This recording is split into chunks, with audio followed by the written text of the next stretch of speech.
This is a video of a Schmeckenbecher cuckoo clock that recently sold on eBay. As you can see, it sold for $369 plus another $20 in shipping. It's a singing bird cuckoo clock. And I'm just going to show you the pictures right now, and then I'll show you the video here in a second.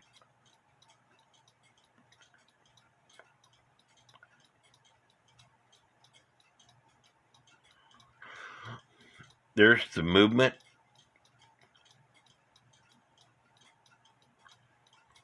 Like I said, it's a Schmeckenbecher, and there it says Schmeckenbecher.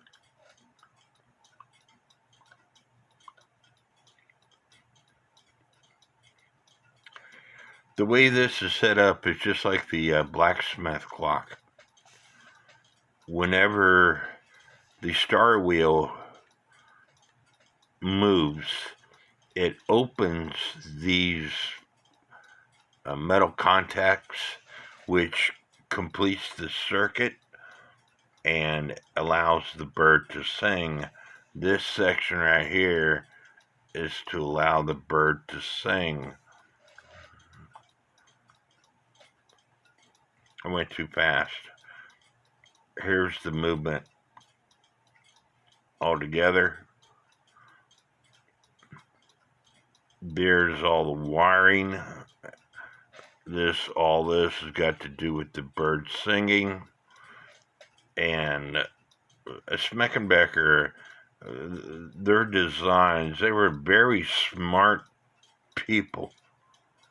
They made clocks from 1940s up until about 1999.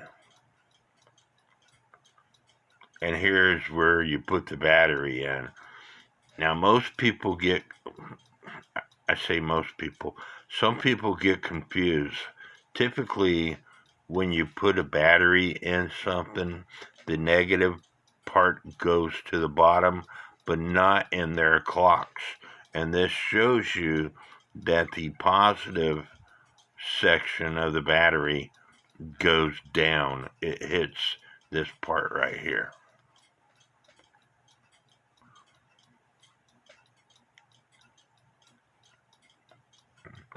And it says rare singing bird cuckoo clock, Schmeckenbecher. And this clock was made in 1976. Schmeckenbecher singing bird cuckoo clock. This is one of the rarest Schmeckenbecher clocks there is. In 20 years of repairing and collecting clocks, I have only seen 3 of these. I have 2 of them, and it's time to let one go. The clock has a 1-day regulated 25 movement. The mechanical singing bird movement is run by 1D battery. It's not an electronically made bird sound. There is a motor that runs a mechanical bellow to push air through a whistle. Cuckoos 1 time on the half hour, and cuckoos a number of hours at the top, followed by the singing bird. I have never seen one of these myself, but I've only been interested in cuckoo clocks since 2019. Now I'm going to show you the video.